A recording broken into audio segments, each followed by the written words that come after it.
नमस्कार दोस्तों, स्वागत है आपका उत्तराखंड समाचार में। तो आइए बात करते हैं आज यानी 10 जून 2020 से जुड़ी हुई उत्तराखंड की तमाम बड़ी खबरों और मुख्य समाचारों को सबसे पहले आपको ले चलते हैं कोरोना अपडेट की ओर। उत्तराखंड में कोरोना के 126 नए मामले, अब तक 755 लोग पूरी तरह हुए स्वस्थ। उत्तराखंड में कोरोना संक्रमण के मामले लगातार बढ़ते जा रहे हैं। आज 126 लोगों में कोरोना संक्रमण की पुष्टि हुई है।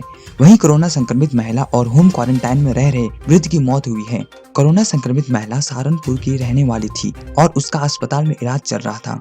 वहीं जिस शख्स की होम क्वारंटाइन में मौत हुई है वो 1 जून को दिल्ली से लौटा था। प्रदेश में अब तक कोरोना संक्रमित 15 लोगों की मौत हो चुकी है। मंगलवार को नए मामलों में टिहरी गढ़वाल में 72, पिथौरागढ़ में 7, हरिद्वार में 7, नैनीताल में 4, पौड़ी गढ़वाल में 4, रुद्रप्रयाग में 4, अल्मोड़ा में 1, बागेश्वर में 5, देहरादून में 17, उत्तरकाशी में 1 और निजी लैब के 4 मामले शामिल हैं। वहीं 41 लोग स्वस्थ होकर डिस्चार्ज हो गए हैं। उत्तराखंड में अब तक कोरोना संक्रमितों का आंकड़ा 1537 पहुंच चुका है, जबकि 755 लोग पूरी तरीके से ठीक हो चुके हैं। अभी तक उत्तराखंड में 782 एक्टिव केस हैं। तो अगली खबर है, उत्तराखंड सरकार व पूर्व मुख्यमंत्रियों को हाई कोर्ट से बड़ा झटका, देना होगा बकाया। हाई कोर्ट ने अहम फैसला देते हुए उत्तराखंड सरकार व पूर्व मुख्यमंत्री को बड़ा झटका दिया है। कोर्ट ने पूर्व सीएम को सुविधा पर खर्च माफ करने के सरकार के मई 2019 में पारित अधिनियम को असंवैधानिक करार देते हुए निरस्त कर दिया है। कोर्ट ने कहा है कि सभी पूर्व सीएम को सुविधा का बकाया बाजार दर पर भुगतान करना होगा। सरकार को इसके लिए कार्रवाई करनी होगी। पूर्व मुख्यमंत्रियों के रूप में दी गई सभी सुविधाओं के लिए खर्च किए गए धन की गणना करने के लिए भी सरकार को उत्तरदायी बनाया है। तो अगली खबर मौसम विभाग से है। मौसम विभाग ने जारी की चेतावनी, 12 और 13 जून को होगी भारी बारिश। उत्तराखंड में हल्की बारिश का दौर जारी है, जबकि 12 जून से प्रदेश में प्री मानसून सावर तेज होने की संभावना है। खासकर कुमाऊं में मौसम विभाग ने 12 और 13 जून को भारी बारिश की चेतावनी जारी की है। इसके अलावा गढ़वाल क्षेत्र में भी हल्की से मध्यम बारिश का सिलसिला बना रहेगा। इधर मैदानी इलाकों में अगले 2 दिन गर्मी और उमस बेहाल कर सकती है। तो अगली खबर है, स्थानीय लोगों के लिए 4 धाम यात्रा खुली, 3000 श्रद्धालु ही कर सकेंगे दर्शन। उत्तराखंड देवस्थानम बोर्ड ने स्थानीय लोगों के लिए 4 धाम यात्रा को खोल दिया है। जिला प्रशासन की अनुमति से श्रद्धालु धामों में जा सकेंगे। जिन लोगों के धामों में होटल, धर्मशाला व दुकानें हैं वह संबंधित जिलों के प्रशासन से अनुमति लेकर जा सकते हैं। मंगलवार को बोर्ड के सीईओ और गढ़वाल कमिश्नर रविनाथ रमन ने यह आदेश जारी किए। गंगोत्री, यमुनोत्री और केदारनाथ के कपाट अप्रैल अंत और बद्रीनाथ के कपाट 15 मई को खुल चुके थे, लेकिन कोरोना महामारी के मद्देनजर दर्शन पर रोक लगाई गई थी। केंद्र सरकार के धार्मिक स्थलों को 8 जून से खोलने की अनुमति मिलने के बाद बोर्ड ने राज्य सरकार की गाइडलाइन के अनुसार धामों को स्थानीय लोगों के लिए खोल दिया है।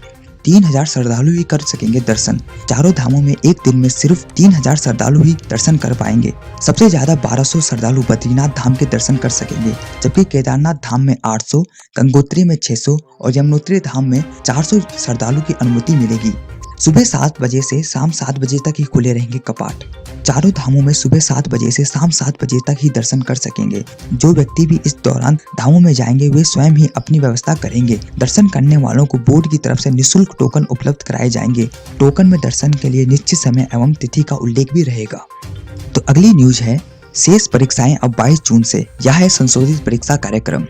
उत्तराखंड विद्यालय शिक्षा परिषद की ओर से हाई स्कूल एवं इंटरमीडिएट की परीक्षाओं की तिथि में संशोधित किया गया है। सोमवार को बोर्ड ने नई परीक्षा तिथि 22 से 25 जून घोषित की थी।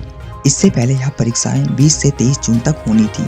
उत्तराखंड विद्यार्थी शिक्षा परिषद के सचिव डॉक्टर नीता तिवारी ने बताया है कि लॉकडाउन के चलते हाई स्कूल इंटरमीडिएट के कुछ विषयों की परीक्षाएं संपन्न नहीं हो सकी थी। अब शेष परीक्षाएं 22 से 25 जून तक होंगी। संशोधित परीक्षा कार्यक्रम, हाई स्कूल की परीक्षाएं 9 बजे से 12 बजे तक होगी, जिसमें 22 जून को उर्दू की, 23 जून को पंजाबी, बंगाली और संस्कृत की, 24 जून को गणित की परीक्षाएं होंगी, जबकि इंटरमीडिएट की परीक्षाएं 2 बजे से 5 बजे तक होंगी, जिसमें 22 जून को जीव विज्ञान, कृषि विज्ञान और प्रारंभिक सांख्यिकी 5म प्रश्न पत्र और कृषि रसायन विज्ञान 10म प्रश्न पत्र होगा, जबकि 23 जून को भूगोल, भूगर्भ विज्ञान की परीक्षाएं होंगी और 24 जून को संस्कृत, उर्दू और पंजाबी की परीक्षाएं रखी गई हैं।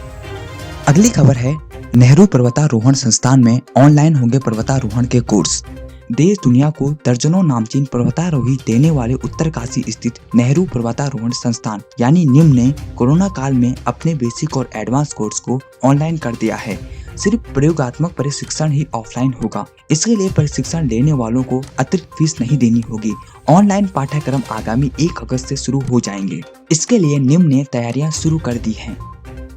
तो अगली खबर है, वाहनों के दस्तावेजों की वैधता अब 30 सितंबर तक। प्रदेश सरकार ने केंद्र के निर्णय के क्रम में अब वाहनों के दस्तावेजों की वैधता की समय सीमा बढ़ा दी है। इसके मुताबिक 1 फरवरी 2020 के बाद समाप्त होने वाले दस्तावेजों की वैधता 30 सितंबर तक होगी। अभी तक इसकी वैधता 31 जुलाई तक थी। तो अगली खबर है, स्वरोजगार योजना में 3,500 आवेदन। मुख्यमंत्री स्वरोजगार योजना में अब तक 3,500 से अधिक आवेदन आ चुके हैं।